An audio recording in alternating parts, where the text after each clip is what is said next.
Hello Mr. Harrison, my final video project will be on how combustion is related to inertia from chemistry to physics. Combustion in chemistry is kind of like an explosion that involves fuel with an oxidant. Some examples of this are when a car starts, or when a rocket engine ignites. These both can be related to inertia, which is going to be the physics topic that I will be relating combustion to. I'll also be getting more in depth with how a rocket engine works and how inertia is tied to it. First, I will be explaining and breaking down combustion and inertia. The purpose of combustion is to retrieve or generate energy through the process of burning fuels in an efficient manner. There are 5 types of combustion: complete combustion, incomplete combustion, rapid combustion, spontaneous combustion, and explosive combustion. Each of these require their own circumstances for them to be achieved. The equation for a complete combustion typically looks like this. In combustion, the main catalyst is the fuel that is added. The size of the explosion is dependent on the amount of fuel added to the reaction. Now for inertia. Inertia, also known as Newton's first law of motion, states that any object in motion will remain in motion.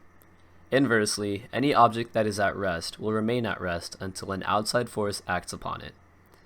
If an object already is in motion, the only way to slow it down or stop it is if another object stops it, or until friction eventually brings it to a stop. Otherwise, in a perfect situation, if there are no outside forces acting upon it, such as air resistance, friction, gravity, or any other outside force, it could theoretically keep moving in the same direction infinitely. How are combustion and inertia related to each other? Let me move this out there. One example of this is when a rocket ship lifts off from Earth.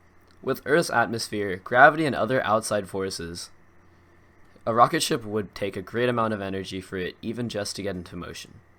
We are able to achieve this using a rocket engine and combustion. Fuel and a source of oxygen get mixed in a chamber and are ignited. This happens in the combustion chamber of a rocket ship, which generates the energy needed to put the rocket ship in motion. Once the rocket ship begins moving, it will eventually require a smaller and smaller amount of energy necessary to accelerate and keep the rocket ship in motion. As soon as the rocket ship escapes the Earth's atmosphere and gravity, very little to no energy is required to keep the rocket moving. Another example is when a car starts up. Fuel ignites with an oxidizer to generate energy for the car. Once the car is in motion, it will remain in motion until friction or an outside force brings it to a stop, such as brakes on a car. Also, let me move this out so you can see. But yeah, basically, energy, or the fuel is injected, air combines with it, and in this case, oil also. And with the piston, it generates energy, which is then used to keep or move the car and put it into motion. Thank you, Mr. Harrison. I hope you have an amazing summer, and here's a quick little clip of Kevin hitting a nasty shot or something in a game. Thank you, Mr. Harrison. Have a good summer. Yo, 1 in the chamber, fam. Never mind, 4 or 5 in the chamber. Where is he? I don't know where he is. It's on. I don't know where he is either. This is where confidence kicks in. Hey, Viper might have those lineups, low-key. Oh. Oh, He has the lineups. He has the lineups. Oh. Kevin, go! Get on top! Oh, that's Kevin? Play music, play music, play music. We need the music. Who else?